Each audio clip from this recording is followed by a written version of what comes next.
Like, here's a Dualtron Storm. Like, I never got anything from anybody. No offense to my favorite channel, Freshly Charged, Electric Scooter Guide. I was a little jealous when I saw Soroster's video. I got ancillary. I got side sales from that. I didn't have sales for a while. I didn't really make many pro videos at that time for a couple months. When that video came out, I made a bunch of extra sales. I was like, what the hell is this from? I'm like, thank you, Soroster. I didn't make any money until codes came into the business. When I worked for Mini Motors USA, it's just a point and click.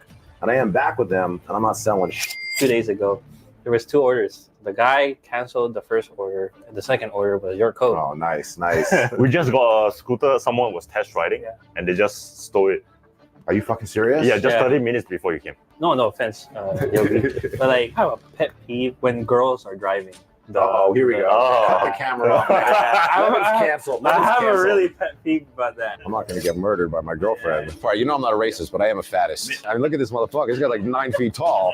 So Melvin said to me, when you're high, you can eat this. Yes. He fucking said that, team. It's from Singapore. Welcome to the first Voro pod. This is Melvin, and here is my co-host, Levin. What's up, guys? Welcome to the first pod. I'm excited for this. I'm excited to talk about a lot of things with you guys and also with Melvin. Yeah, we'll talk about anything scooter related or anything non-scooter related, everything under the sun. Yeah. Anything that you guys want, let us know. We'll talk about it in the next pod. Let's go. Yeah, we'll start off with Q2 update, what we have done so far, what we are trying to do in Q3, and we can go from there. Yeah, Q2. Okay, so Q2 updates. So far, you've been to China. Like, tell me about your trip to China. Q2, I think Q2 was a big China trip. I stayed there for 3 weeks, Melvin. And thanks for the opportunity, like always. Thank you. Yeah. The main goal of that trip was to see the production and the R&D process of the very next scooter that we're going to release soon is the Cruiser 7 or Cruiser V2. Yeah. So I'm very excited. That was a long trip, a lot of jet lag, but a lot of good food. I miss it, especially Dave, man. I miss you, man. Any crazy story? Have you been to any massage? Oh yeah, there was a lot of stress stuff on certain days. So at the end of the day, we'll go back to Wu Yi, me and Dave, and then we'll maybe go eat and then take a massage and go back home and go sleep. So the massages are, man, those girls are small and tiny, but they'll drill your bones. I didn't know I had muscle in those places before. Now, to all the audience, Wuyi is a city in China where a lot of supply chain on electric scooter, motors, batteries, they're all located in that region. Yeah, so the Cruiser 7, have you seen how it looks like? Yeah, I've seen the bare frame, bare minimum, not even built. And from the get-go, I'm going to tell you guys that it's a big upgrade, a more robust frame compared to the Cruiser 6. Okay. You guys are going to love it. I can't wait for you guys to see it. And I hope we get to you and you guys will be happy for it. A lot of changes have happened on the Cruiser V2. A lot of things are plug and play now. So tech support, your repair, in-house repair at Voro or even at your house will be a lot easier. You won't mix any wires. You don't need to question anything. Or the height, big one. Any of you tall riders is probably a big factor with the Cruiser. How tall is the handlebar? Is it the same height as you? Let's just say if I ride it and all the way back top, I'll look like a monkey. It's not something that I want to ride like that, but yeah, it's suitable for at least 6-foot riders. Biggest change is the motors. Just like the Roadrunner Pro, it's split rim now. So easy tire changes, easy motor changes and repairs. So it's a plus and plus for you guys and a plus and plus for us. Yeah. A lot of customers, especially if you're buying a scooter under 2K, there's just no motors that are split rim other than the Roadrunner Pro. If you're looking at the Mantis, King, GT, the InMotion series, everything requires you to use tire spoons to take it out. And the Cruiser V2 is probably going to be the first one that comes with true split rim tire. Yeah. So just to further on comment on that, it's split rim tire and split rim motor. So your motor again can split by its own, and the split rim can split by its own. It's not like the Mantis Pro SC where it just splits the rim. So big difference. How many wires are inside the deck? Can you count? It's less than 5. Okay. Yeah, it's very easy and straightforward. There is a lot of room inside the deck now, so it's not so cramped like the Cruiser 6 where you have to kind of push everything in. So it's much more streamlined, easy to see, easy to troubleshoot. Yeah, it's going to be simple, stupid. Very easy for anyone to understand what wire goes to where. Yes, like I always say, like the phrase that I like is KISS. Keep it simple. Sounds good. The China trip, like rice is free, right? Yeah, right. Oh man, rice is everywhere. Everywhere you go. Actually, the one story I wanted to mention is me and Dave went to Hot Pot. Okay. And before we went to Hot Pot, I don't know why he wanted to go to the grocery store. So he bought a pack of noodles. So when we went to we bought that, and then we went to Hot Pot, went all that. And then all of a sudden he just opens it and puts it in the Hot Pot. Here, that's abnormal. Oh, from the grocery store? Yeah, the grocery store. He literally grabbed the ramen and, oh yeah, we're going to go eat it at the Hot Pot. I'm like, what? That's allowed here? Oh, so the Hot Pot store allowed him to bring his own noodles? Yes. And he just put it in there and we ate it. That's crazy. Yeah. And then also you could bring your own alcohol. A lot of drinking over there. Shout out to HM. But it was great. Good time. But that was a crazy story with I was shocked. But overall, China was a good trip. And it was a good eye-opener culture-wise. Yeah. Okay, that's awesome. Is for the Roadrunner V3, we can share a little bit of details, not too much. How's the pedals looking like? Pedals is pretty good. It's normal and then nothing crazy. It works the way it is, but again, Roadrunner is meant for the dual motor. Pedals is just a plus, as a bonus, to help the regulation. Stuff like that. So please don't call in to support to ask why your pedals are not working. Yeah, I mean, we're trying to help you guys to be able to ride freely, and then the pedals is just a bonus support for you guys. So, but it should work still, but I would still use the throttle. Okay, awesome. Yeah. Awesome. Any suspension increase? Suspension, you guys are in it for the rear suspension. Yeah, that's already rear suspension, but we are adding more suspension to that. So this is going to be the biggest change for the V3, for the V3. It's the suspension. It's very comfortable. I rode it. It's what you guys have been waiting for, pretty much. And then, yeah, I can't wait. I can't wait for you guys to have it in your hands. This is going to be a big one. Yeah. How do you think about the way Chinese people are working? Oh, Chinese people, they work so hard, man. Like nonstop, very strict, like very army style. Like on to the point. You have to get it done. That's pretty much the motto there. Get it done one way or the other. It's crazy. I was very shocked in the culture there. It's a very different culture than here in America. So at least we could always, like I said, you'll never experience it unless you're in there.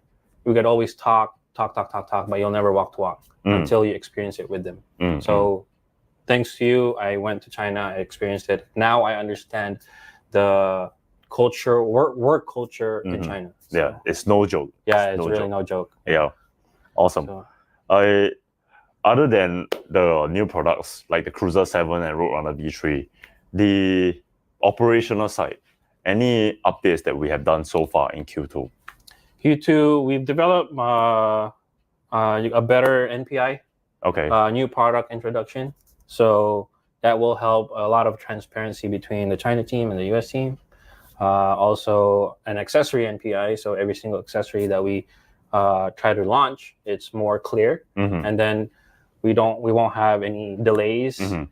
Just like Apple. When Apple says we're launching at this date, we're going to launch at this date.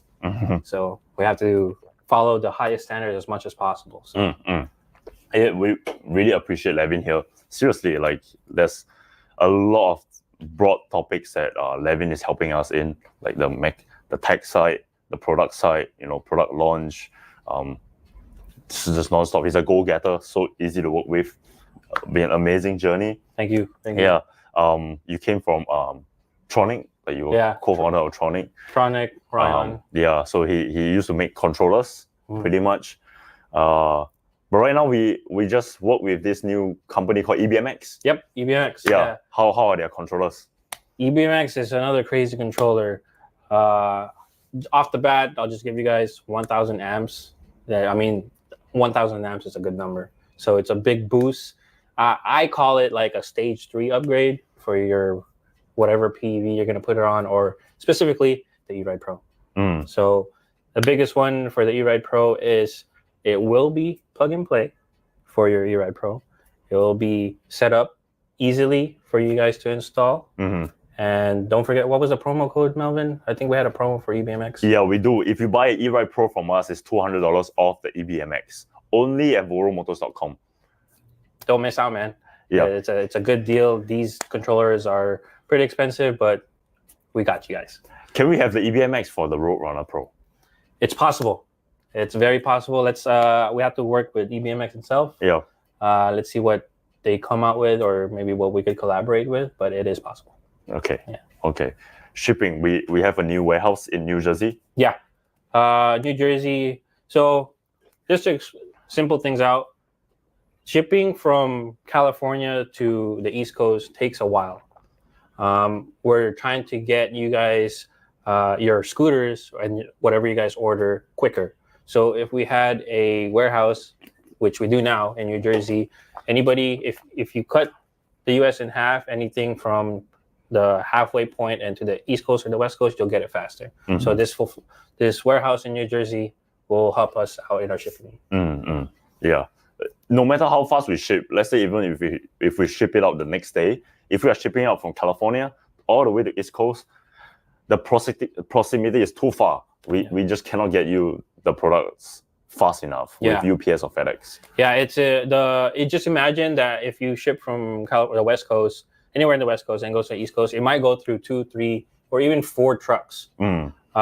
If you're in a closer zone, in the best explanation I can say is you'll probably go through 1, maybe 2 max trucks. So less movement and less damages. Yeah. Okay.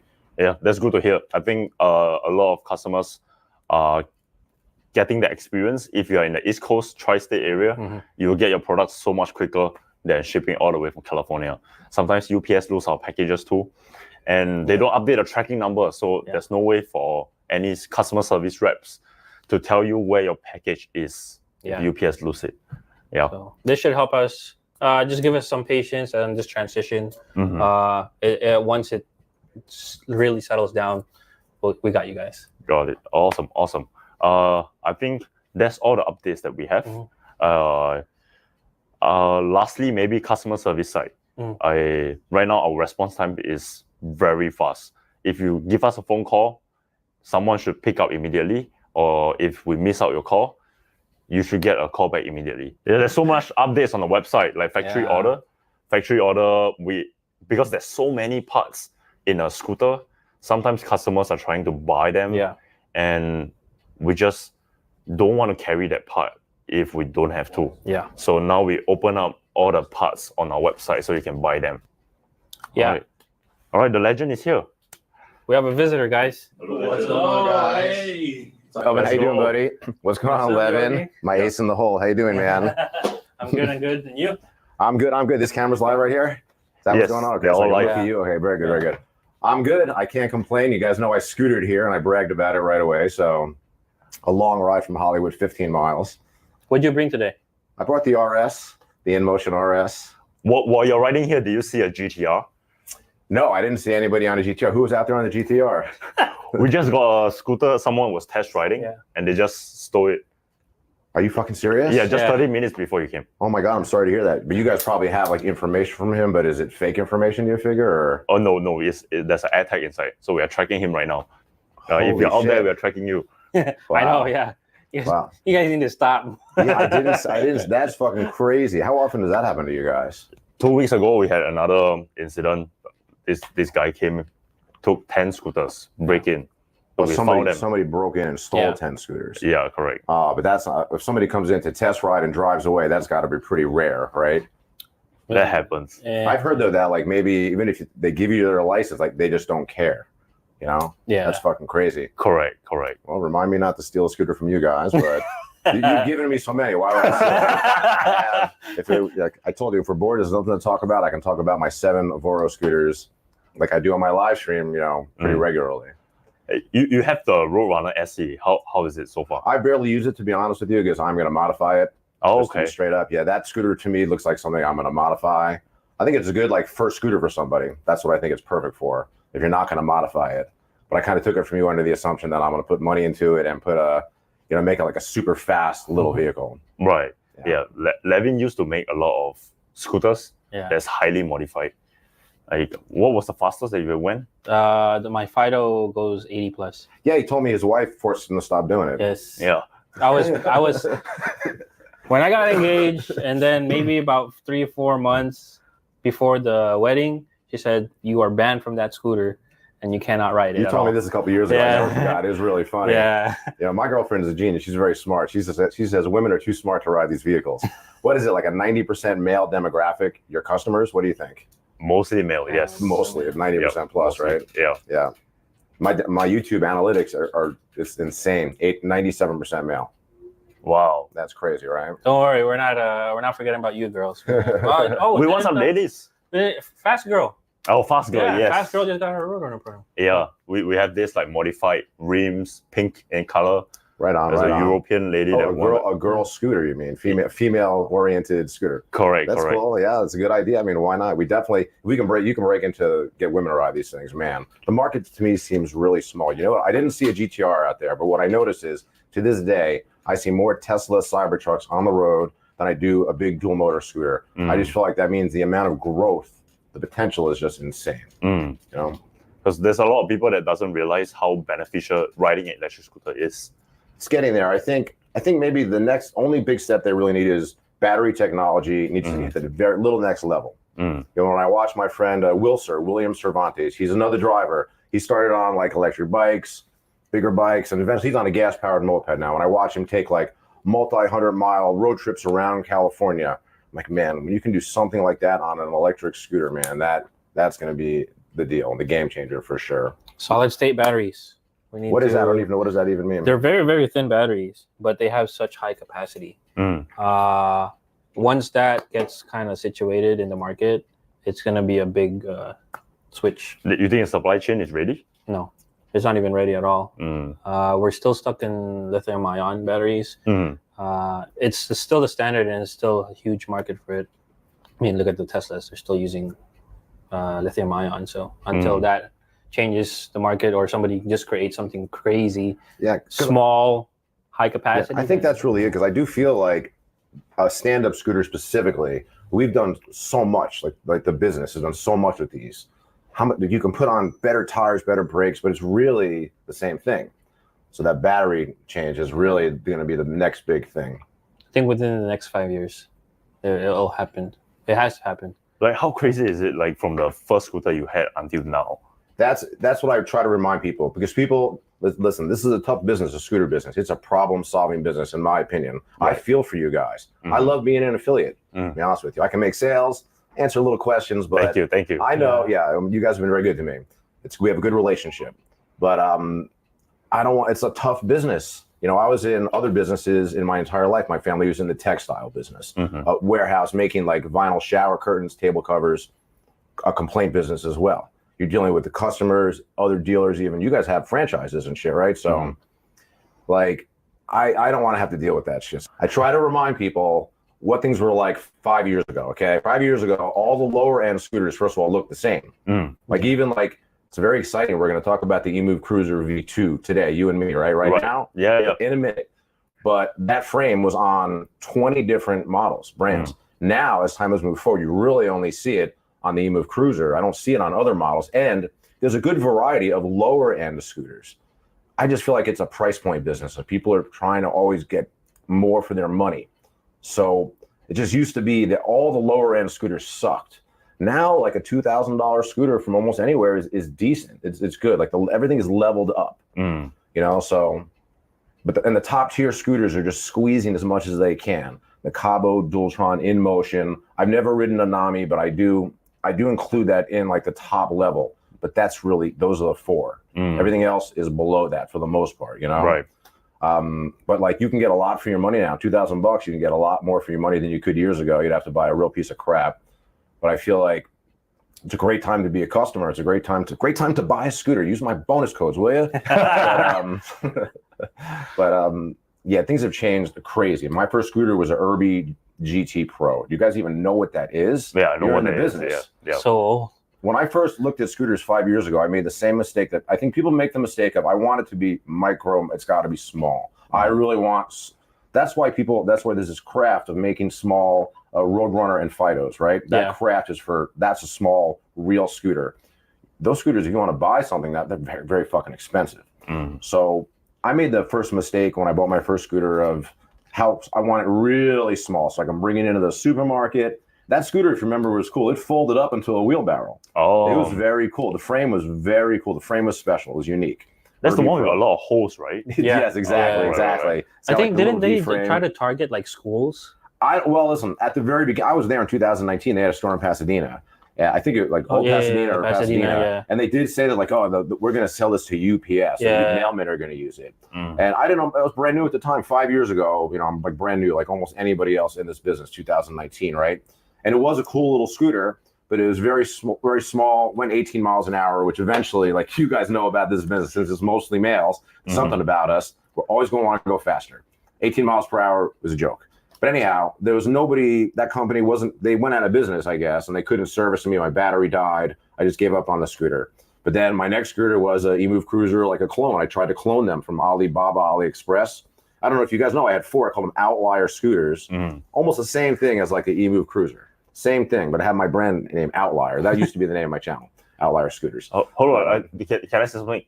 Okay, you know, Peter is the guy who made the Outlier scooters for him. Really? Yes. What? Oh, really? So I went to the source, right? Yeah. You went to one of the source. 5 years ago. Yeah. I have videos. I remember opening up, and so the way things change are, you only seen rental scooters.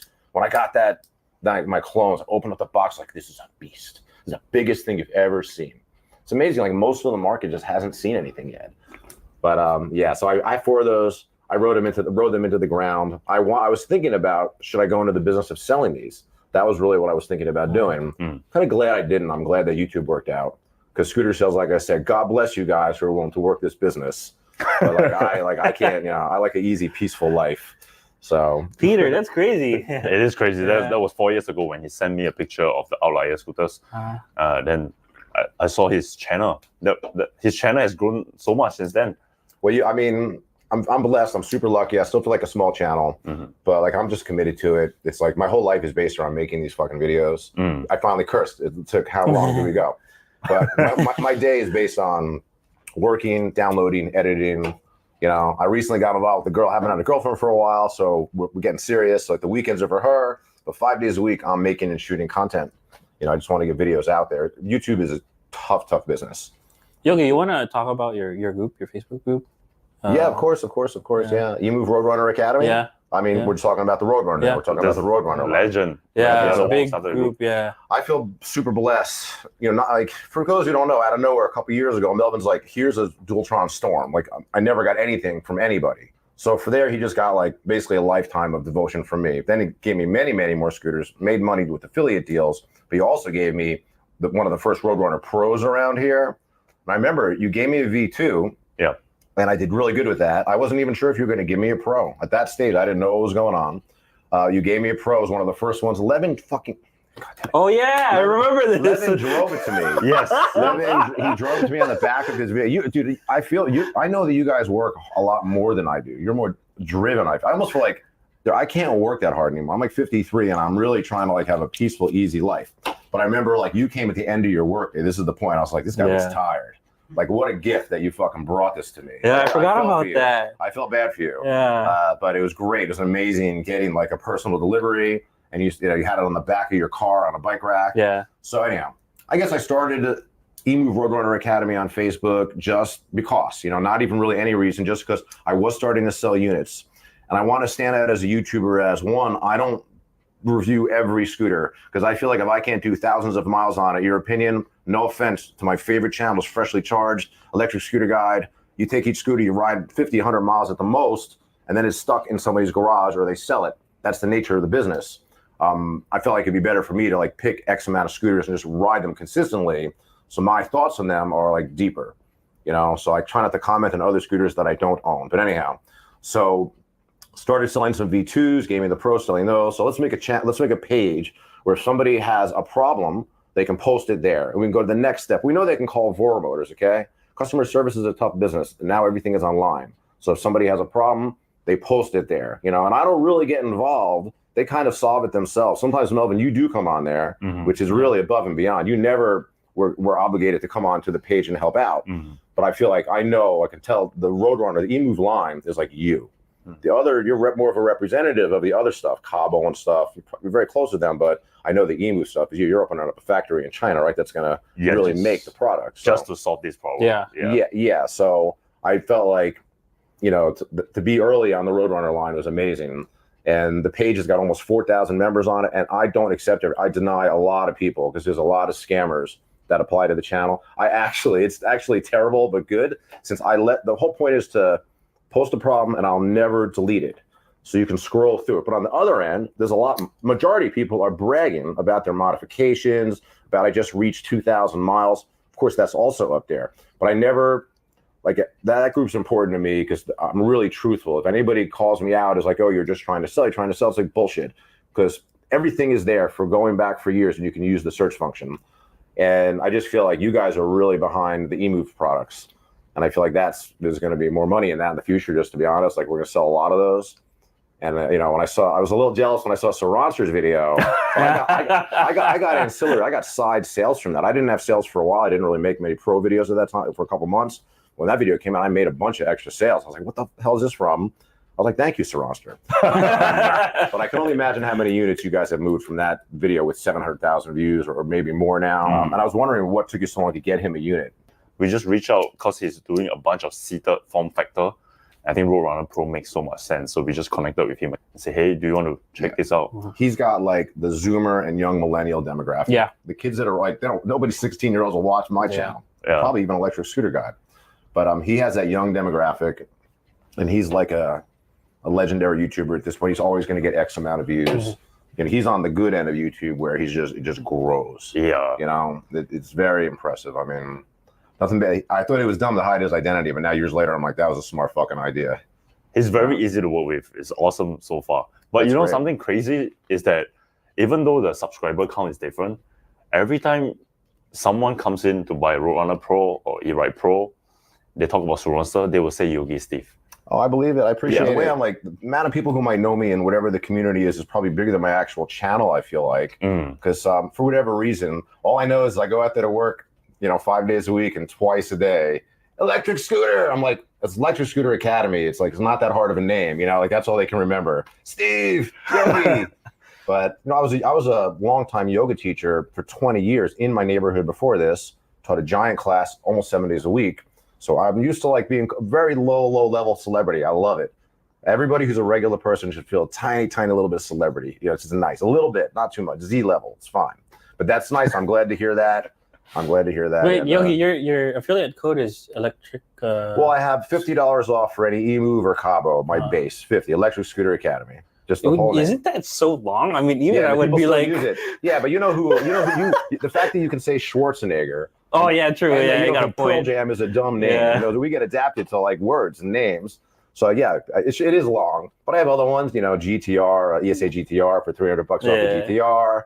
ESA 100 for $100 off the Mantis. I know all my codes way too well. Honestly, the truth is, again, whether people want to know this, between you and I didn't make any money until codes came into the business. When I worked for Mini Motors USA, it's just a point and click. And I am back with them, and I'm not selling shit. I've sold 2 scooters in 6 months. It's an embarrassment. But I feel like the point and click just to get a sale is a way harder for an affiliate to get paid. When the code is there, the person using it is using it for the discount, but especially the $50 ones. That's more out of loyalty to me. Mm. They're like, let's let him get this. So the code that changed everything for me. Really, I mean. Yeah, I go through Shopify and sometimes I see his affiliate code. So I'm like, Yeah. dang, that thing's pretty long. People still memorize it. Yeah, they're doing it because they're like, I have a high conversion rate if you look at my numbers, which I might not get as many clicks because I'm smaller, but I have like a lot of loyal people. Yeah. And I feel like when you sell the truth as close as you can, because as a salesman, you're bending a little. There's nothing you could do. I feel, my opinion. Can't speak for anybody else, but yeah. No, I'm glad people use the goddamn codes. Do you feel like people are using your code because they want you to be credited for it? 100%. That's exactly what I'm saying. Yeah. Because especially for a $50 off code or $1,500 or more, I mean, off of like you buy Wolf King GT, I sold a lot of those. I only had a $50 coupon for that. Speaking about this topic, I was going through our orders. I think 2 days ago, there was 2 orders, same person, same like address, and it was like 5 minutes apart. The guy canceled the first order because I'm not gonna say what code they used. And then the second order was your code. Oh, nice. People. I was like, whoa, okay, so you canceled it just for that. I believe it. Yeah, people are loyal, you know. Because I think we'll talk about this again off camera. Like I'm streaming, okay, and all of a sudden, 3 or 4 months ago, the algorithm somehow is favoring live streaming more than ever. When I used to stream, I get 30 or 40 people viewing at a time, and maybe the video would get like 500 views in total. And then, I don't know if YouTube, usually the way it works is the video just dies after that. About 4 months ago, maybe 6 months ago, it was like kind of right when I met this girl, I was getting lucky, you know, life was lucky. I remember actually I told her, I said, I'm streaming, come and talk with everybody. You know, get your account up there. Her account is Yogi Steve's girl. Yeah. So for real? Yeah, for real. She spells it like G-U-R-L, but yeah. Subscribe, guys. It is. Yeah. No, we're hiding her identity. That's the thing. Like, she's a serious professional, so I'm not letting. I'll just tell people that she's a doctor. I brag, like a doctor. A doctor's going out with me. Forensic pathologist, not any other doctor, any regular doctor. You know, doing autopsies is insane. But anyhow, so maybe 5 or 6 months ago, I started streaming, and all of a sudden, instead of having like 30 or 40 people in the chat, 100, 200, 300, even as many as 400. And that stream got 7,000 views. And I was like, what the fuck happened? And I think YouTube kind of changed the way you scroll through. And I think YouTube is trying to catch up with TikTok, Twitch, other live streaming platforms, because live streaming is just growing tremendously. Yeah. Anybody can make a video. Can you get on there and just talk? Yeah. You know, not everybody can do that. I know I can do that. So that stream was months ago, and I started streaming more often since then. And I'm getting like 3,000 views per video, which for me is quite a bit. These are live stream views. These are harder to get. So, but I don't make any money on it. So I was going to ask you to sponsor it. We'll talk about this later. We'll discuss. I need money. I need payment for this, though. Not like, because what it is it doesn't really pay much. The views on that with the Google AdSense, it pays almost nothing. Plus, I smoke weed and play music on there, so they demonetize it. But I was thinking, so it's hard when I do it for an hour. I feel like, you know what? I do love it. It's work. Have you tried ever getting like cannabis sponsor, like weed sponsor? Nah, I'm very nervous about. I don't want to mix that with my channel. I would maybe do another channel. There was a time where that was very dangerous. You could get like, they could turn your channel off. They could deactivate you. Okay. Now it's more loose because there's so many states in the U.S. The world's view on cannabis has changed a lot. But honestly, even when I smoke on the stream, I do this thing. I say, let's light the smoke machine. It's the most ridiculous thing ever. And then I go behind the camera and I blow smoke into it. Like, you know, like I just really want, my channel, it really is important to me. It's like my entire life, basically half my life, I would say, you know, really important to me. I'm still a personal trainer. I still have like a regular business with some clients. I don't want to take a chance, you know? So I used to smoke right in front, but then, you know, I don't do it anymore. But anyhow, point being is I'm getting a lot of views on there and a lot of new people and stuff, but it's work. And I'm like, I would stream more often if I could get paid. Good deal. We'll talk about it later. Okay. And I do like streaming, but when I do it, like I'll sometimes skip a couple weeks because it's hard work, especially if I worked all day, you know, and I'm already talking while I'm working.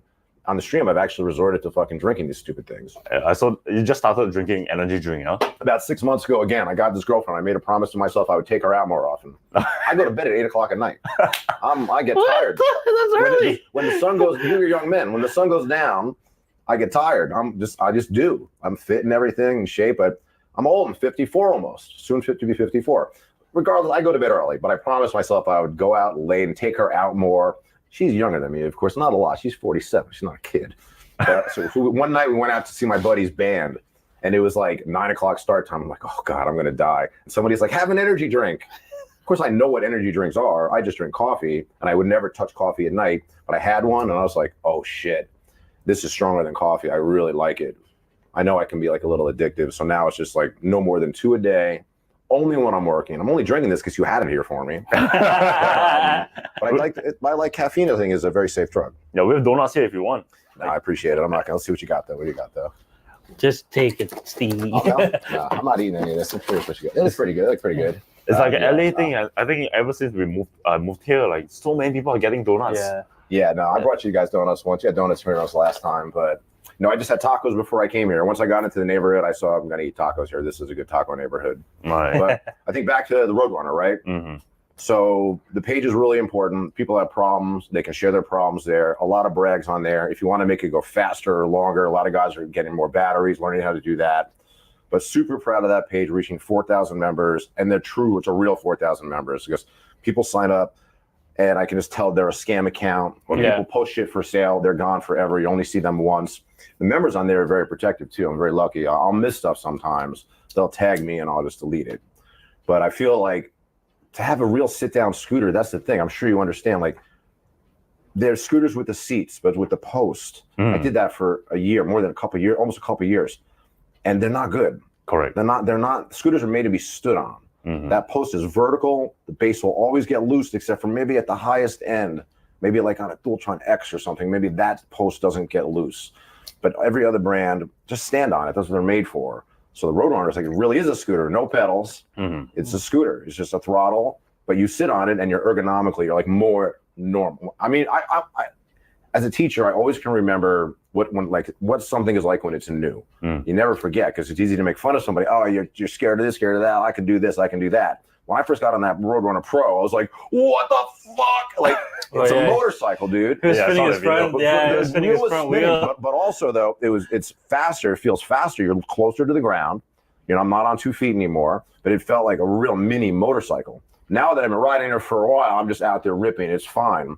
But for like a new owner to get one of those, the feeling is crazy. It just sells itself, you know? Yeah, 100%. I think a lot of people underappreciate the Roadrunner form factor. Like, there was a customer this Saturday, they had a Suron or E-Ride Pro, then they came back here to get a Roadrunner Pro because they can simply put it in a car. Yes, yeah, that's the thing is you need a truck to or a bike rack to transport Talaria, Suron, E-Ride, that class, right? Yeah. And that's also like a big problem for people. They really want to be able to put it in their car. Although as somebody who I sold my last car almost 6 years ago, I haven't had a car for 6 years. Damn. It's a tremendous success to be a young man in LA like me, not own a car. I still have a girlfriend, and she's not my first without a car. This is going to be terrible. She's going to kill me. She watches everything, by the way. She literally has watched all my videos. I've made like 650 delivery videos. I think she's watched hundreds of them. She watches every stream. Gotta watch what I say. Curious, how do you guys go out? Like, let's say if you guys are going to date night, how do you guys? She drives everywhere. She drives everywhere. Okay. It's as simple as that. She drives everywhere. And if I need a car in LA, you call an Uber or something. I live in Hollywood. She lives in Sherman Oaks. For a long time, I would just go out to Sherman Oaks, just bring my scooter to her place, and we'd hang out there. But I mean, that's just the truth. She just basically drives everywhere. But also, we're like,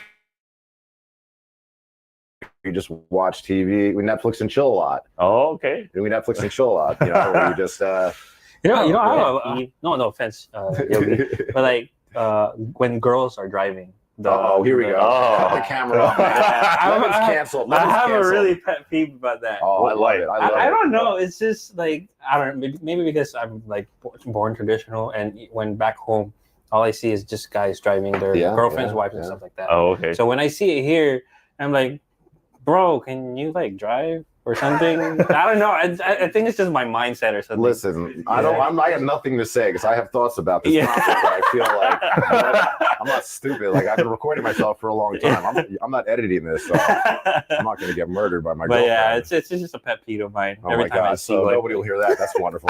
Thanks for that, buddy. But that's standard. The grip on that, the girlfriend grip, they can call it. That is standard because she drives everywhere. I'd be out of my mind to complain about her style of driving. And maybe in the early part of the relationship, she made it clear, like, shut up. I'm driving. And I'm like, you're right. Like, I'm like, oh, hold on, let's go. And like a car will be coming right at me. They'd be like, oh my God, did she see it? It's like, you're committed to this girl, right? Boom, like, yeah, it is crazy. She's a great driver. She's actually like male or female, like a super high level genius. She went to Stanford. To be a forensic pathologist is a crazy high level doctor. And I'm in love with her. I'm very lucky. And she's actually moving to Hollywood to be closer to me. So it's no more trips to Sherman Oaks. but really more of a question, how would I go on just a date without a car before her even? And I would just, like, I'd try to meet a girl like at a place where we could eat outside, or I could pull the scooter right up. But for me, I don't know, like, I grew up in car culture in New Jersey. You can cut back to this. This is normal conversation. What do you do, whatever you want to do? I grew up in car culture in New Jersey. So before I got my license, like the year before was nonstop. They were looking at cars in the Auto Trader, dying for a car. I was lucky. I was kind of like, not super rich kid, but kind of spoiled rich kid. So on my birthday, I got an 85 Camaro. On my birthday, it was an 87. So it was technically used, but 85 Camaro, pretty cool car. But my dad was a genius because it looked cool. It was a sports car, but it was only like a slow 6-cylinder. It wasn't that fast. The IROC was the true fast Camaro of the time, which that's the muscle car, right? Yeah, like the Mustang kind of car. Yeah. My dad actually was was into mid '60s Mustangs and shit. We had 3 or 4 of those around our house at one point, and then Volkswagens at one point. The red '65 Mustang's a cool car, but yeah, like not owning a car in LA, like that's kind of like my thing at this point. And I feel like status and culturally, never worried about that. I'm not into like clothes or representing as somebody with money or success or anything. Whatever it is I like just to have hobby jobs. If my job can be like a hobby, then I know everything I need in life's going to happen. So living without a car in LA, it's a trip. Dang, Melvin, imagine I didn't have a car. You probably have to drive here to work though, right? Well, I live in OC. Yeah, people need cars for work for sure. And I think like if I had a family and kids, I'd want to have a car just God forbid there's an emergency. Like if you have kids, I think you should have a car nearby. Yeah. But anyhow, I love not driving. It's the best thing having my girlfriend come pick me up. Thank you, sweetheart. And yeah. It's actually doable if you're in LA not having a car. My first year here, I don't have a car. Oh yeah, really? Weren't you like riding the Fido or something? Yeah, I was riding Fido around Skid Row. Wow. It's crazy. How do you move from New Jersey to LA? Like what? Oh, you want to go deep into the story? Yeah. Fine. I can do clip notes in that pretty good. Right. How I got here first? It's funny. It's actually a relevant question. If I drove from Jersey to California, I actually did not. My friends all did because I went to Ithaca College, okay, back east. This was known as a film school. They called it communication back then, but film and TV. So most people will move to California to be in the business, the entertainment business. Yeah. And I have friends that are like super successful as editors, producers, directors. In the business that I went to school with and came out. It was 25 years ago, or not 20 more. I followed them. I lived at home for a year. I tried to work in the family business. Didn't want to do it. I was like, screw this. Saved up some money, and I also started playing poker. That was what happened. Really. Oh, that's what really happened. I forgot. That's awesome. It's really more complicated because I moved out here for a year, failed, went back home, worked for my dad for a year, saved up enough money, came back out. At the same time, learning to play casino poker in Atlantic City. I went like 52 weekends, winning like 40 weekends out of 52. Damn. I was like, I could probably make a living at this. So, and then this happens a lot. It's like, then you move to Vegas and that's where all the good players go. And I had like a good year, but then by 15 months I went broke and then just had to like do whatever I had to do, become like, what I really do is go into the weed business if you want to know the truth. So that's how that happened. But yeah, I moved out here to play poker for a living. And when internet poker started, not soon after, like maybe like mid-90s, I guess, late 90s, I played internet poker for a living as well. Wow. I did that for a long time. I loved it. I love poker. I love gambling in general. My families are gamblers. I was 15 years old going to Atlantic City with my family. My mom would put a suit and tie on me and sneak me in. Wow. And really just to watch her play so I could just sit with her. But my family is just a bunch of gamblers. So I moved out here to follow my friends mostly. And I've done a lot of things since I've been here. I've just done a lot of things. Mostly I started Runyon Canyon Yoga. Runyon Canyon is this giant park. People go to hike, but at the entrance there was a spot. Like I was starting to begin a career as a professional yoga teacher. This is in my early 30s. I thought maybe I'll do a free class to promote myself. And as it turned out, the free class became what I was known for. Because in the early days, for 10 years basically, the class would have 50, 75 people. It was gigantic. That's a lot of people. It was really a tremendous success because people talk about the economy being bad now, but this conversation was going on forever. I started it for people who couldn't afford a yoga class. Yoga class was like $20 back then for one class. It was a lot of money. So I did like a donation class. I called it free, but I said you could donate it if you want. Well, not really shady, but a little bit. But I actually made pretty good money. I guess if 50 people each give $3, that's $150, right? It's pretty good. But I did good, and that was how I kind of built my reputation as a yoga teacher for 20 years or more. And to this day, Monday, Wednesday, Friday, one of my first students, Daniel, who was a guy older than me, my first student almost 30 years ago, teaches Monday, Wednesday, Friday, and it's free. So you guys need a free yoga class. It's outdoors, it's nice. And my style of yoga is non-mystical. It's not like hippie yoga or whatever. It's more of a physical workout. None of us are like spiritual dialogue in it too much. There's no Sanskrit even. But yeah, that was my thing for a long time. Before the channel, it was just being a yoga teacher. I also teach privates out of my home, private yoga. But I also teach unconventional training, kettlebell, mace, and really all forms of strength training. It could be considered bodybuilding with dumbbells. I have a squat rack in my freaking apartment if people want to bench or squat.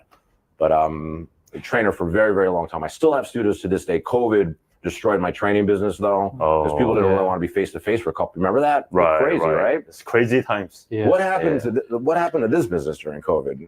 Oh, that was a scary time. Like I think we moved here. I moved here like in 2020. In 2020. Oh, so you were right at the beginning then. Yeah, right. Wow. Before COVID happened. Yeah. I think like half a year before COVID happened. Then COVID happened. The business was like very slow for the first 2 months. So you don't know what's going to happen.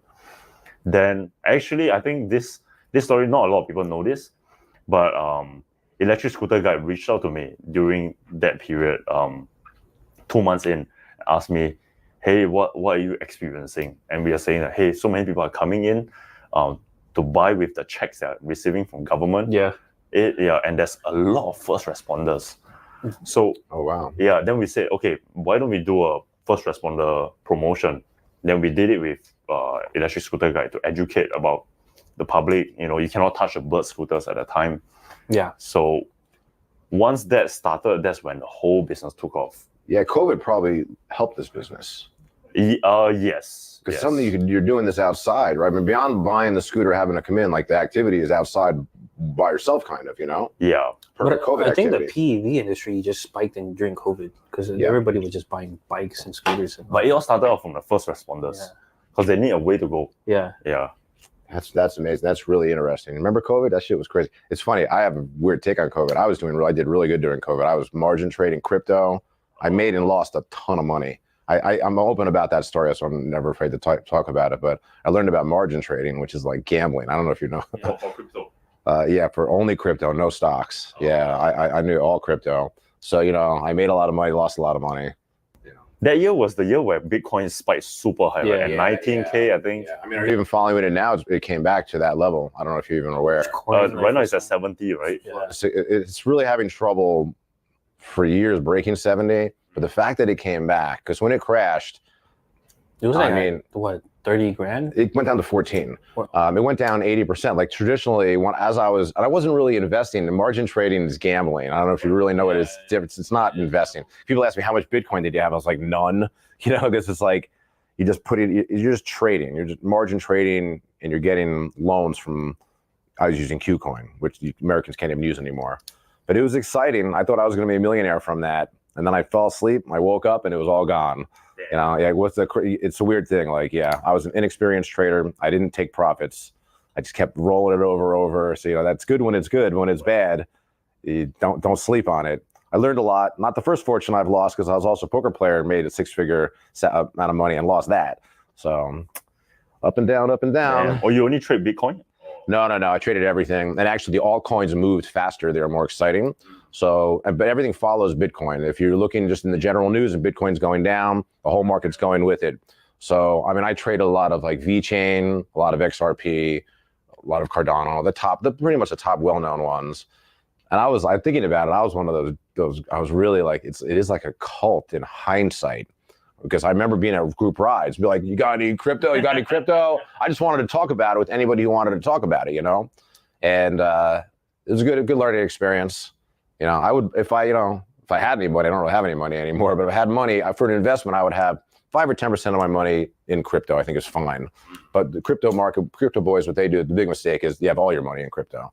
That's a mistake, for sure. Yeah. We used to transact in Bitcoin for like a while, but it's so hard for accounting because like for present day Yeah. value. You were accepting Bitcoin when it was really like, it was almost mainstream accepted for a second there. Right. And you guys were like, we'll take, then that's pretty cool. I would have bought from you at that point though. Yeah. But that's interesting. You did try that, huh? Yeah, we did try, but accounting side is very hard.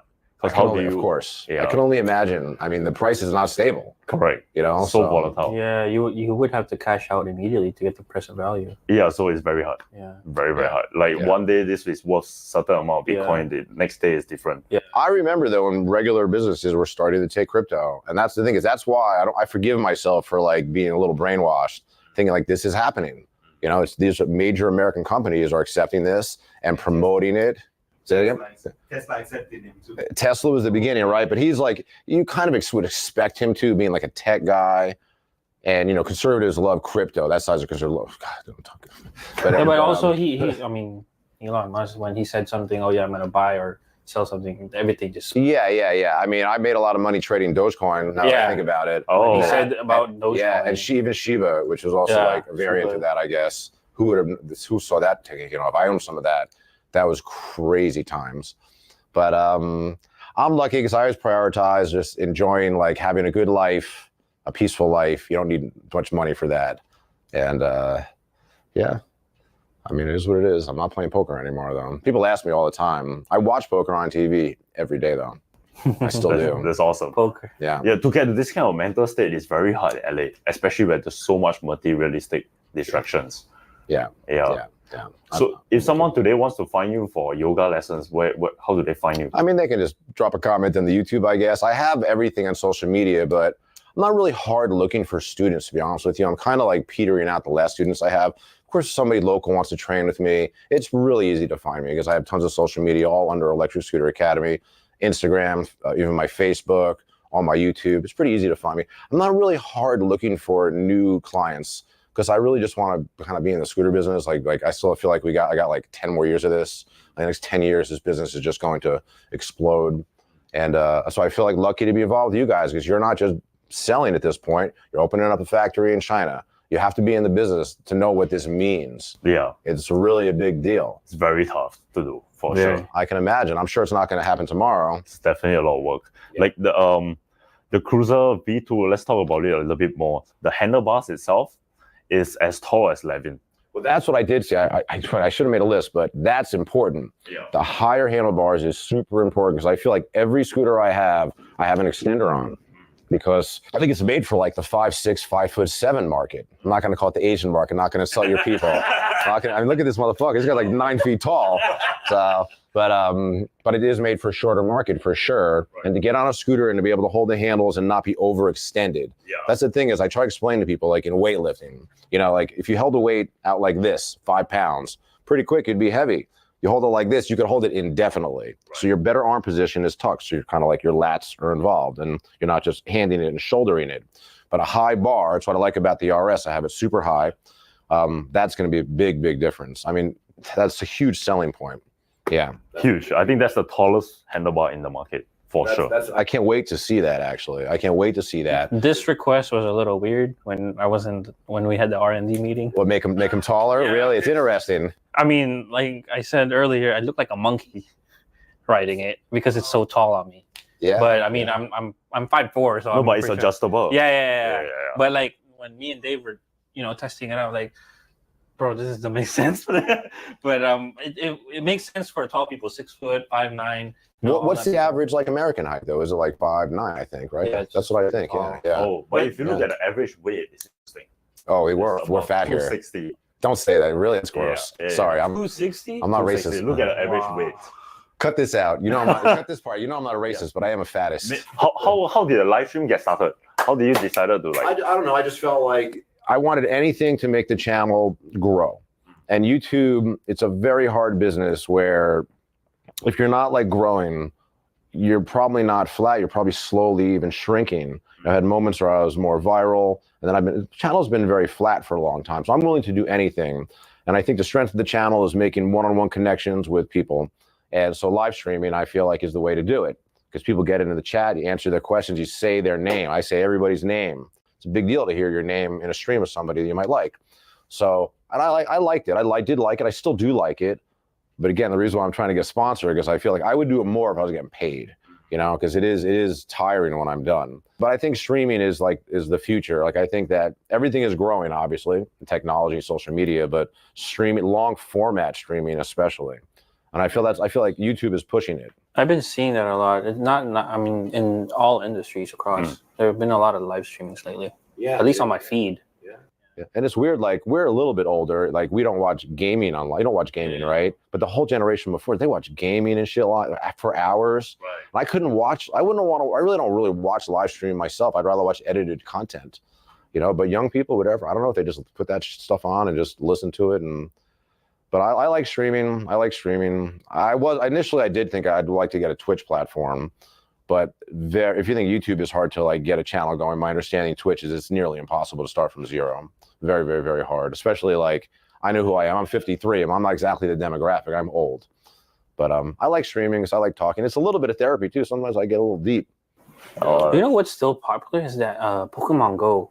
What's that? Pokemon Go? Yeah. The app? The app, and people are live streaming it. Oh. That's interesting. Yeah. That's amazing. Because there is something now called in real life streaming. People like stream their whole life, not in a room, but outside. Yeah.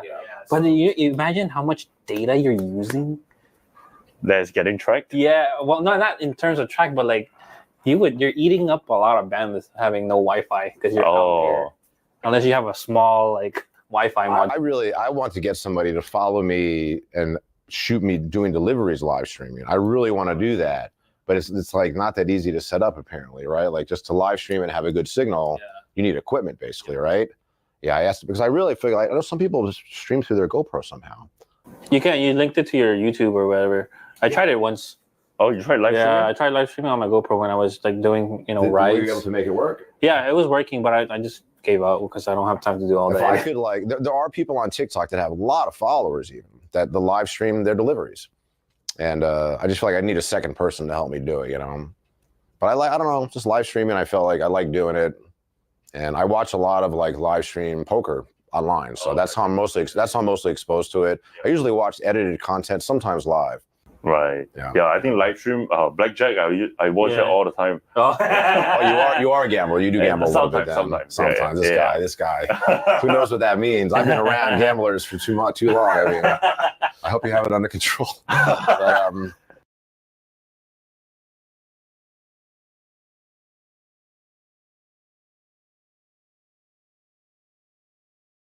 But, yeah, but you're always cheering for somebody. Like, you want them to win. yeah.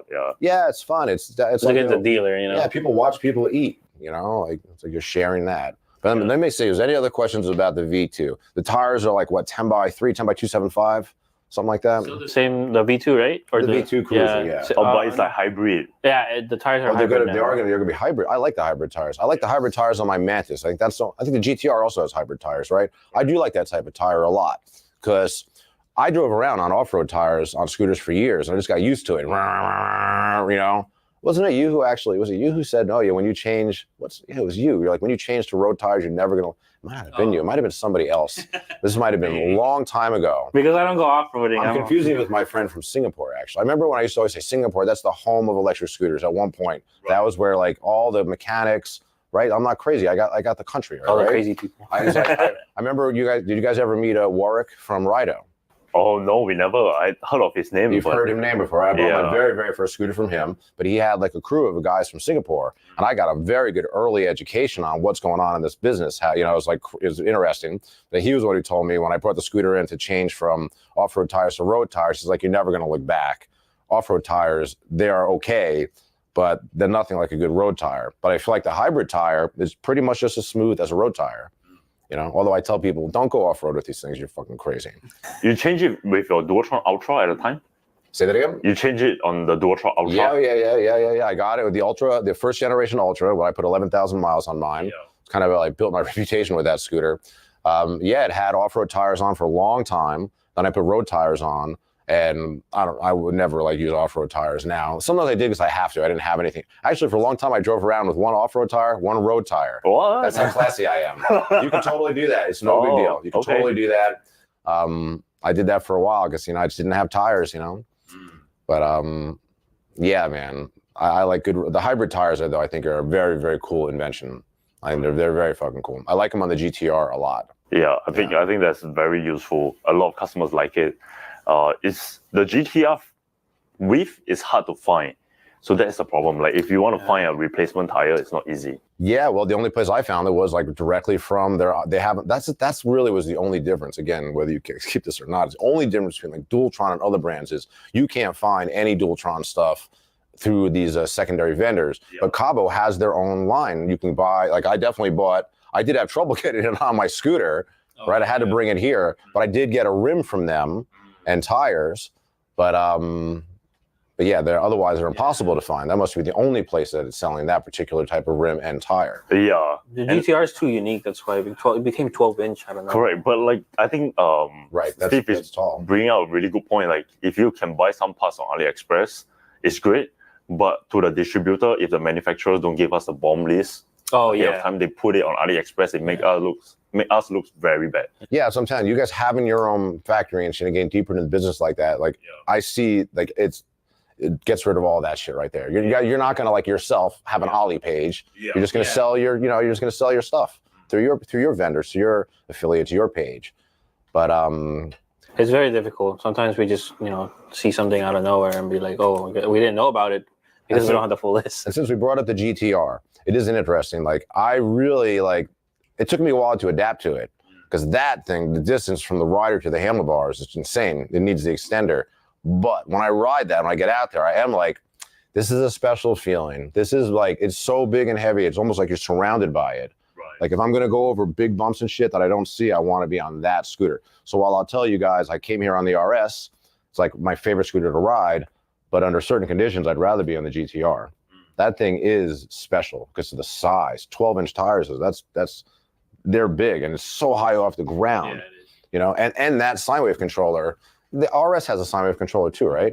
What difference? You hit that thing, it just throws you though. I mean, it's not the GTR is just butter.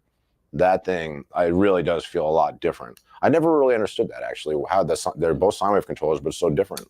So probably some tuning within the controller. How they tweak things, tweak some numbers. I like the GTR. I mean, I know they have problems with it, but I think the people who have no problems with it just love it, They really love riding it around. Are you guys moving a lot of those? Again, just between you and me. GTR? Yeah. GTR, I think we are still the top mover for it right now. Yep. I would think so, yeah. When would you pick the RS Midnight versus the GTR? Okay, the main thing for me is how much physical work is it going to be to drive? I think maybe you've heard this before. My hands are killing me. My hands basically hurt because I've been doing this for 5 years. I did 10,000 miles on mechanical brakes on that first Ultra, which is insane, mechanical fucking brakes.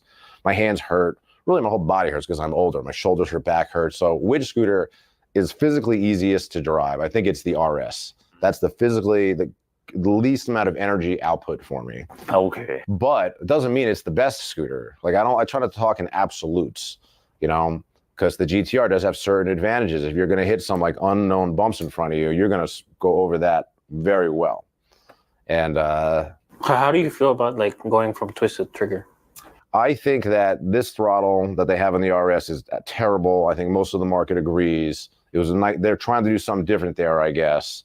It's a total mistake because like, especially with me, with my hands hurt, like, so I'm turning the knob with this and these are just grip. It's a very fine, it's like using a mouse kind of how I got elbow trouble from using a mouse when I played online poker a lot. But I'm lazy though. Like I feel like I just adapt to how hard it is. I could easily switch. There's a plug and play switch on the throttle. It's no big deal. But I like having, even though I don't like this type, I like having that and having this on each different day that I go out. I only drive each scooter 1 day a week usually anyhow. This week I'm doing like full weeks of each scooter. I did a week of Dualtron last week. I'm doing a week of Cabo this week I just finished. Next week I'm doing all Emove Roadrunner. So, but I like, otherwise I'd use like, every scooter, it's like 7 days. I'd switch a scooter every day. I like variety in throttles. It's more important to me than, this isn't a great grip.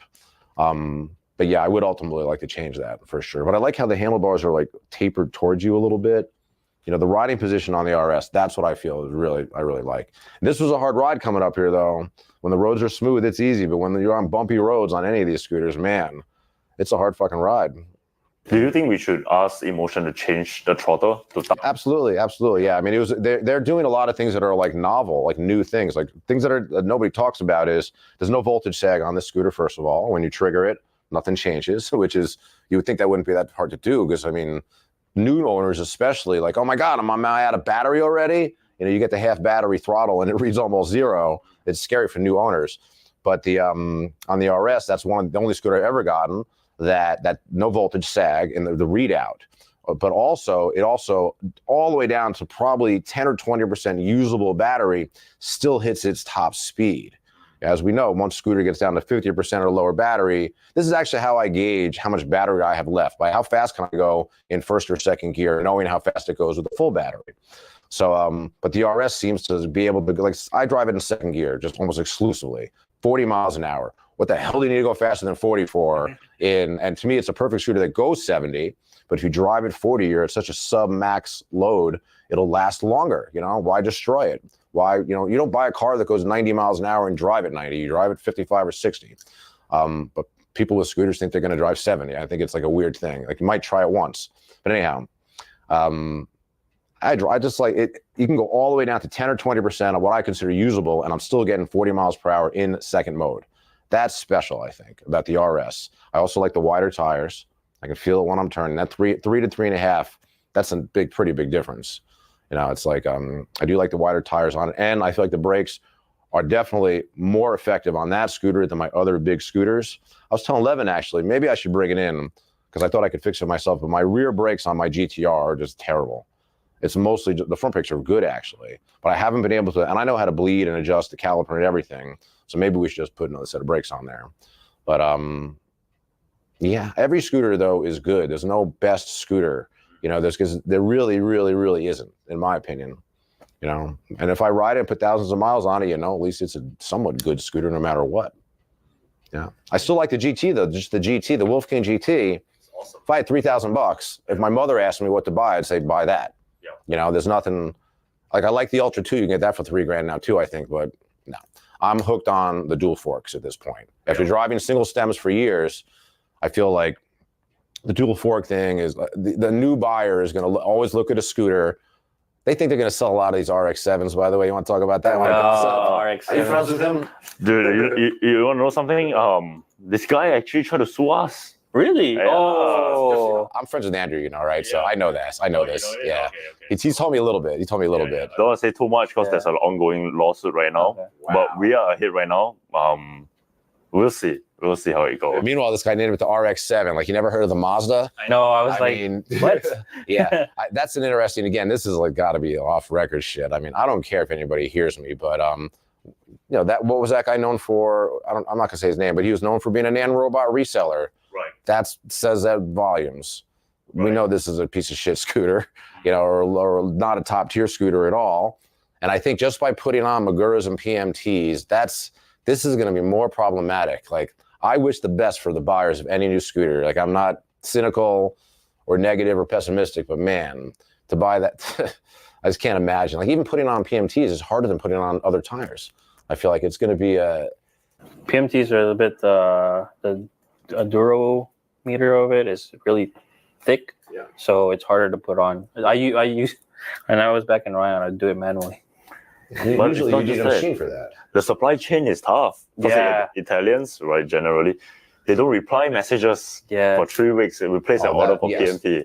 And there's no PMT. Well, I guess you guys are dealers now at PMTs, right? So if people have trouble, they're calling you up, I guess, at this point. But that's tires. I mean, it's a customer's fault if they can't put it on. They don't know ahead of time. These might be harder to put on than a regular tire. But also, even with like Magura brakes, like, good luck bleeding these lines. They're not as easy to bleed as just a regular standard nut or zoom brakes. So I don't think that's going to make a great scooter. And let's see what happens in the next. I read the forums very closely. I got a lot of free time, and I'm always reading Facebook and shit. And let's see what happens with this RX-7, because people, like, they're great. He's great at advertising. Got to give him credit. You know, why do people even know? Why is anybody excited about this scooter? I mean, scooter repairs are no joke. It's a lot of work. Customers are tough.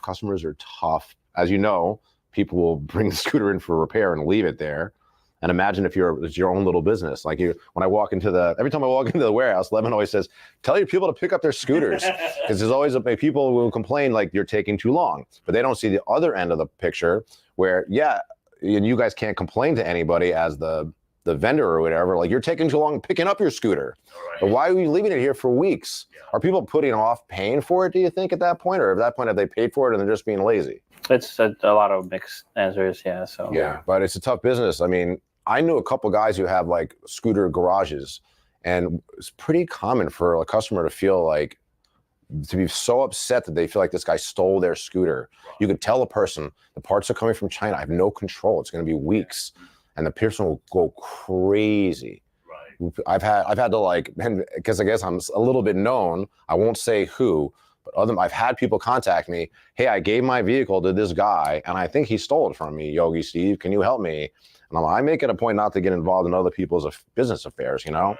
But the customers are tough. Customers are tough. So, yeah, Ryan's a very good guy, really good guy. I miss him. I'm sure I'll talk to him soon. Hey, you done a couple, right? Yeah, back even before Voro, and then I did a lot of bikes, some scooters, but it's tough, and it's really, you really have to charge high. Yes. Even though we don't have any overhead because we're in. Yeah. Well, sometimes though you're buying parts in advance. Yeah. You know, he's also like, I would say this to his face, great mechanic. Most people who are great at like a trade like that are not going to be automatically good at business. I said, man, can I just be the manager? Like, I wish he lived in my neighborhood. He's down in Inglewood. I'm in Hollywood. It's a little far. But I was like, man, you need a manager so bad. And I'm good at that. I can't fix it. I can't fix much. But, you know, nobody's going to leave a scooter here without paying $25 a day. You know, you got to charge something. You know, you guys have the space. I guess you're okay. This guy has a small garage.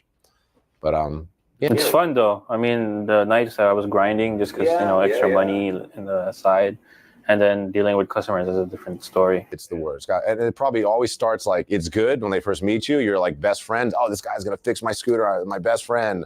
It's not ready in 3 days.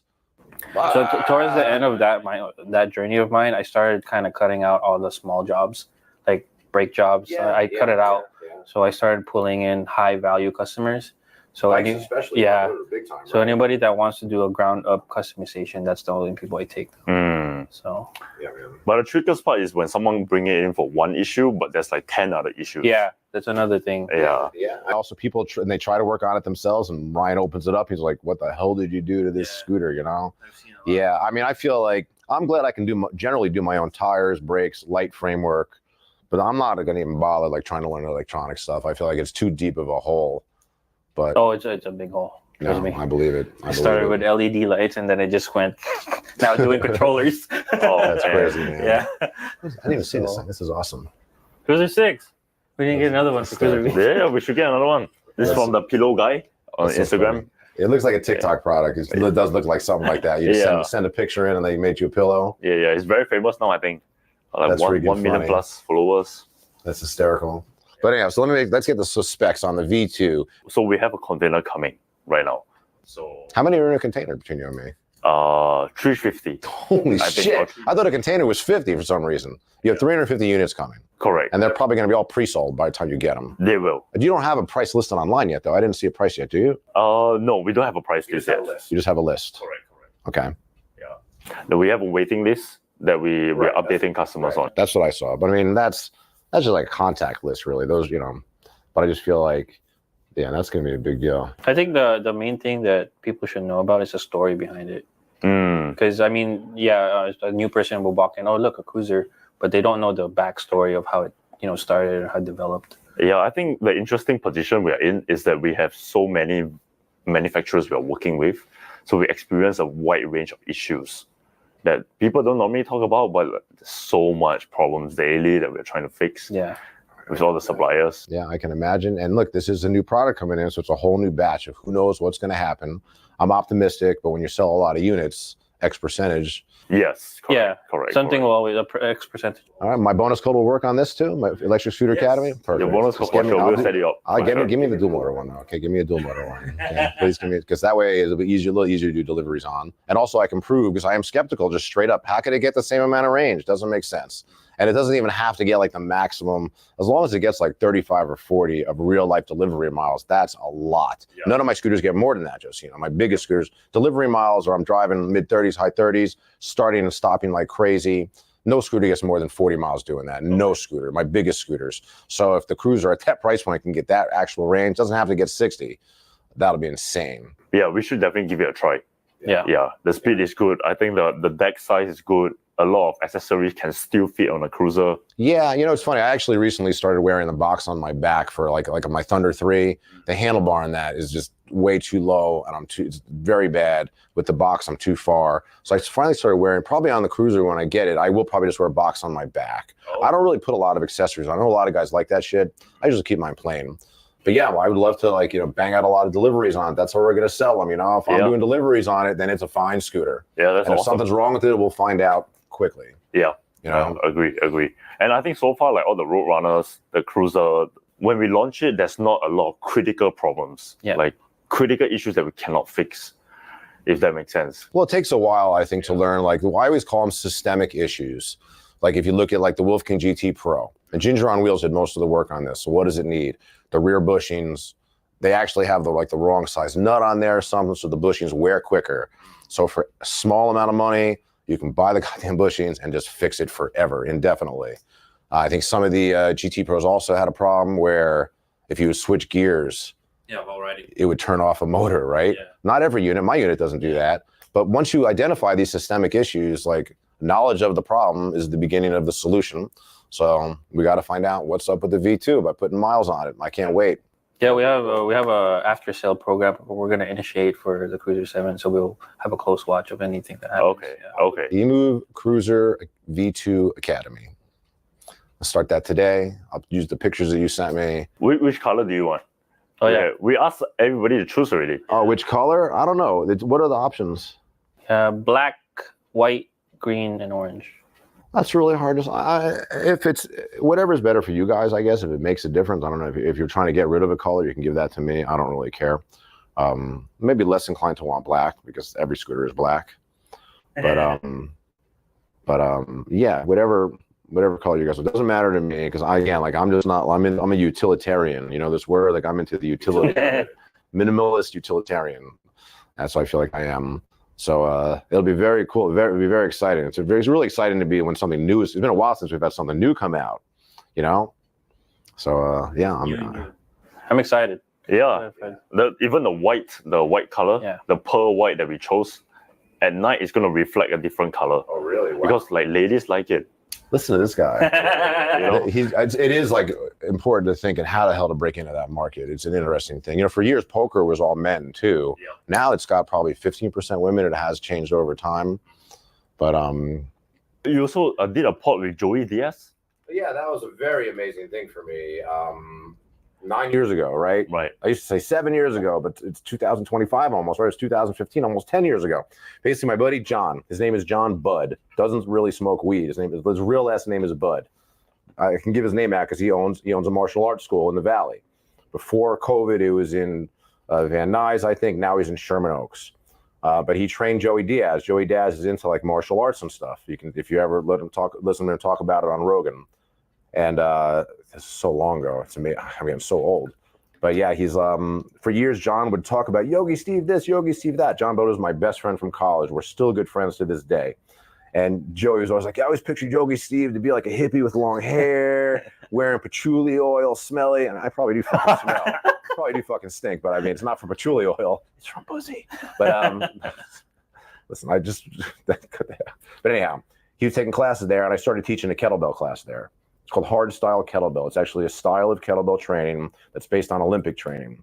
And it's a very cool way to learn how to train with kettlebells. I mean, to this day, I still train people in it. I still train myself with kettlebells. But Joey Diaz was there. I trained him in this class for like 9 months.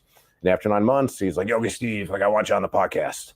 And I was like, really? Like me? I kind of felt like you must be running out of guests. Because like the guest before was like Be Real from fucking Cyprus. You know, I was like, okay, cool. So that was amazing. They got me lit on gummy bears on fucking. I wasn't even into edibles at the time, but they had this thing called the Stars of Death. These red gummy bears, and like, just give me a little piece, Joey. I ate it, and I was really high, like halfway into it. but I'm like a stoner. I can handle it, I guess. But yeah, Joey, very nice guy. And he's interesting too. You know, everybody likes to text and everything nowadays. Joey will call you. He's like, Yogi Steve, if something's important, I'm going to call you. I'm going to call you. And he really like, if you want to get through to somebody, you should call them. You guys are younger, but us Gen Xers know the importance of the phone call. But Joey Diaz, very, very nice guy. Super nice to me. He would always like pay for the class that he took and bring me free weed and shit. You know, as I smoked. And he had a lot of deals with cannabis companies and people always giving him shit. Yeah, very nice guy. I never felt like I was one step away from being on Rogan or anything like that. But a very cool guy. Yeah. COVID took him out though. He moved back to like Jersey. Oh. Yeah. His motivational videos on Instagram is crazy. Yeah. I don't know if you watched that. Yeah. His old comedies when he's karate Joey and he's fat. Like that is when he's the funniest. But I miss Joey, man. He was cool. It was fun training him for like almost a year. Like once a week, I just go to the school and we would train. I was thinking you guys should have a yoga class here. You guys need to work out. You train. What kind of exercise do you do? I do Muay Thai. Oh, so that's how you're built like this, basically. Yeah, correct. Like the body is like leaner. Yeah, and you practice no Thai, right? No Thai. Right, exactly. Thai food. That would have been a better joke. Yeah. That would have been better. Yeah. How long have you been doing that for? Almost 10 years really. Oh man. Yeah. Nobody knows not to fuck with you. Yeah, I You're love such a martial nice arts. guy. You're such a nice, gentle guy. Most tough guys I do feel like you would never know, and they're just gentle and nice because it's confidence. That's really cool, man. How did you just end up starting? You just started it and just wanted to start it? I think that was before we have national service in Singapore, so like you need to get very fit because I want to get to the elite like officer kind of stuff. Wow. So I want to train really well. So martial arts prepared me well. Especially Muay Thai. Like martial arts are great, but Muay Thai specifically is like very like a real form of training. Yeah. You know? That's cool. Yeah, I saw you did martial arts too. Oh, I guess I tried to give you the clip notes on the story, but I trained from like the age of 11 to 25. I started with Japanese karate, Goju-ryu it's actually called. You know, just like one of the main branches of Japanese karate. I did that from like 11 to, I guess you go to college when I was 17, 18. And then I started doing Taekwondo in college. Did that for all 4 years. And when I graduated college, I started teaching Taekwondo. It was my first job out of college. I taught Taekwondo for like a year and a quarter. And I was like, okay, I'm never having kids because teaching martial arts is mostly kids, at least what I was doing. And like the sound of them and it was crazy.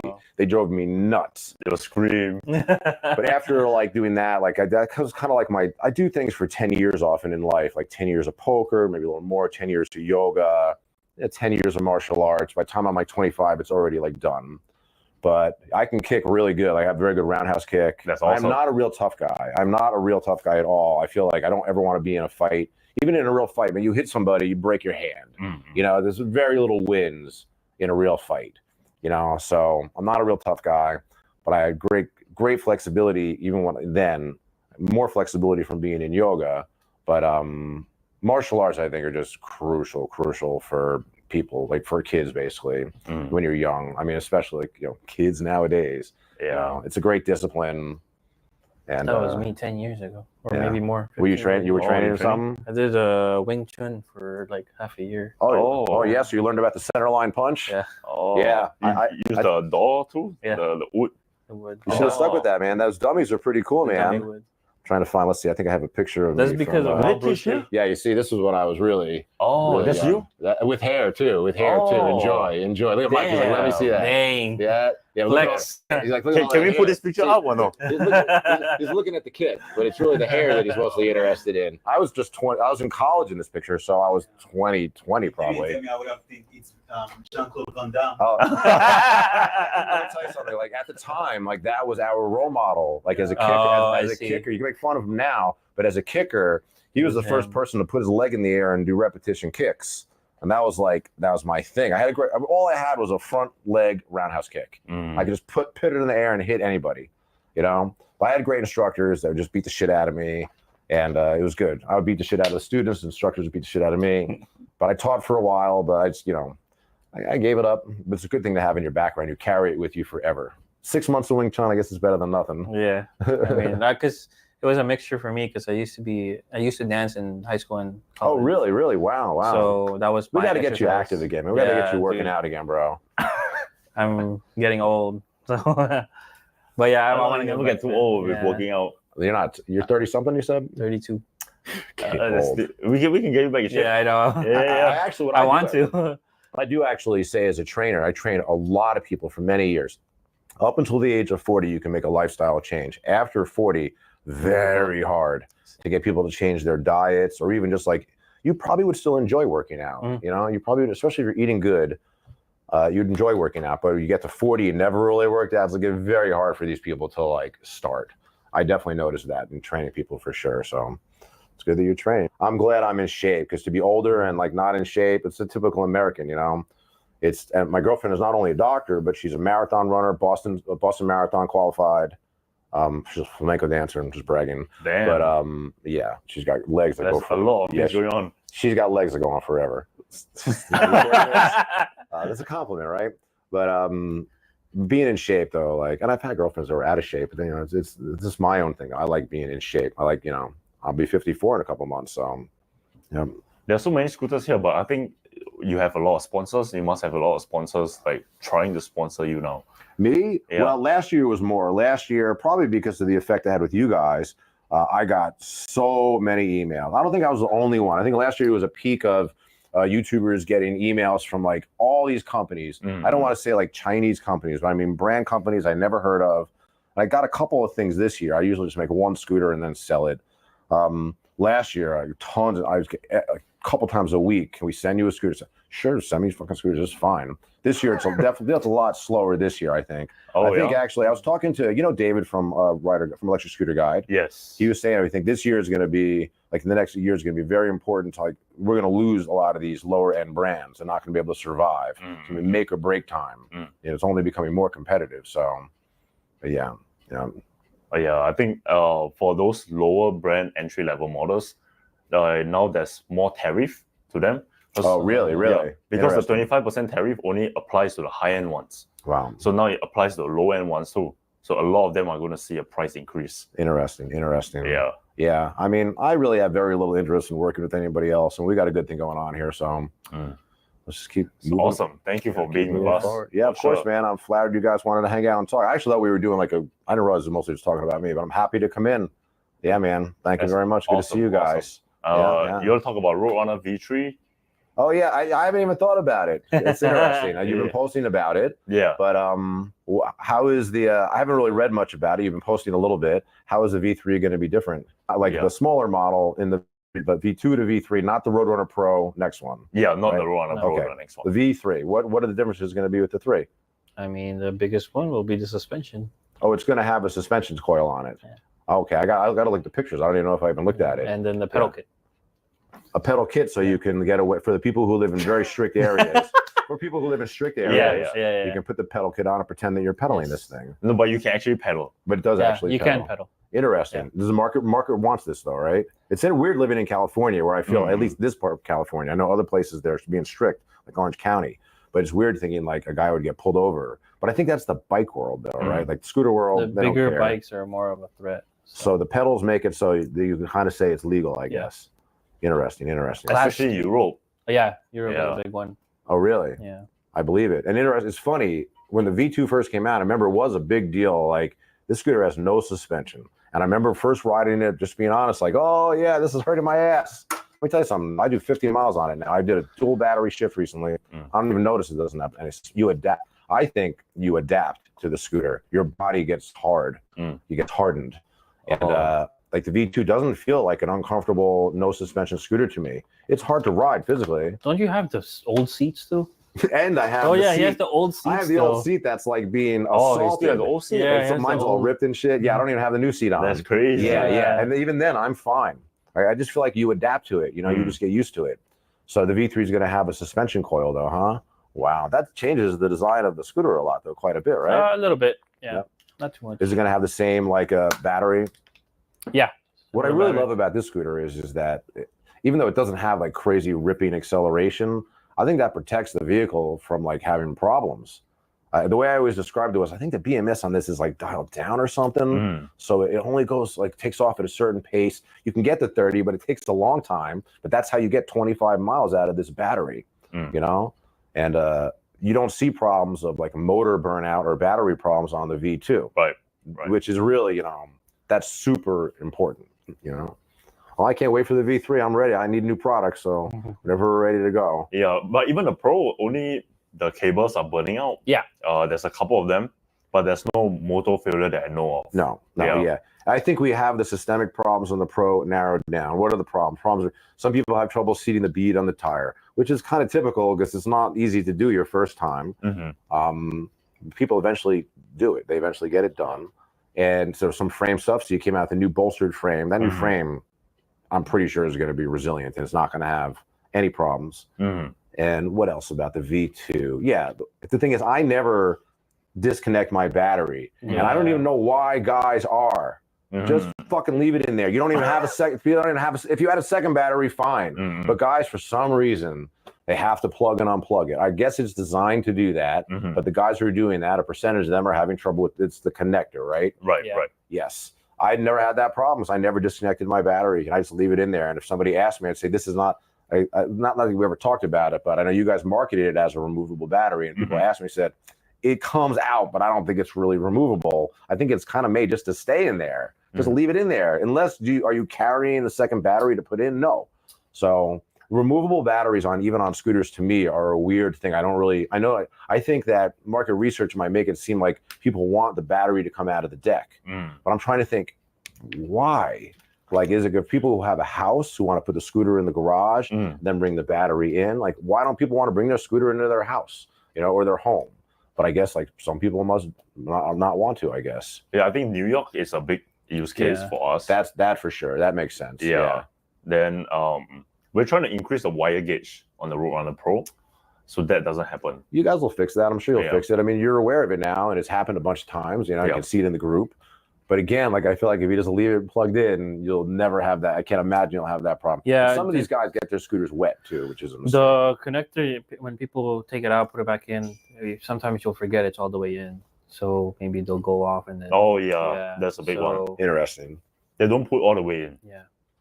They think it's in, but it's not, and then it starts causing problems. Yeah, then they have but like problems. you don't take it out at all, and you have no problems. I got 2,000 miles on mine now, so yeah. The V3 is the first scooter that's really made from the community. All of them are chiming in what to change. Yeah, it's very cool, man. I mean, we're just getting started. I think the sit-down scooter business is just getting started for sure.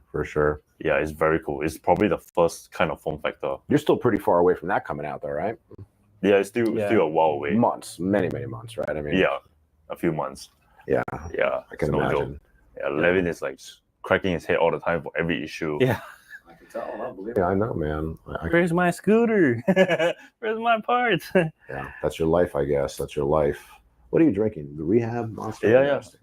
The lemonade, I think it's a new one. Yeah, I gotta stop drinking. Actually, now I have to go to the bathroom, so let me go. We're probably almost done anyhow, right? Should I disconnect? Yeah. All right, guys. Hey, Levin, that was fun. Boss, good Thank you, sir. Thank you. Thank you. Interview. When do you think this will be posted? Hey, Mike, when will it post it? It's gonna be posted 1 month from now. All right. I believe me, I have a lot of footage like that too. Yeah. All right, look for the interview within a month. The secret's coming at her. It's all about the Emove Cruiser V2 and also the Emove Roadrunner V3. All this stuff is coming out. We're excited about it. So, all right, guys, thanks for having me. Look what they got me. Melvin said to me, when you're high, you can eat this. Yes. He fucking said that, team. This is from Singapore. This is Singapore. Awesome. And this is a traditional Asian egg roll. Thank you very much. Awesome. I went to the International Food Festival yesterday, actually. Oh. At the Pasadena Rose Bowl. It was fucking great. It was really good. But thank you for this. This is incredible. Yeah, I'm glad I brought my backpack with me. Yeah. Janae's gonna like it. You want another energy drink for your ride home? Oh, thank you. Mike, it's good to see you, buddy. Good to see you, man. Yeah. Always a good time. Take me back to my scooter, okay? Melvin. All right. Thank you, I sir. never got a chance to talk. So Yeah. Beautiful.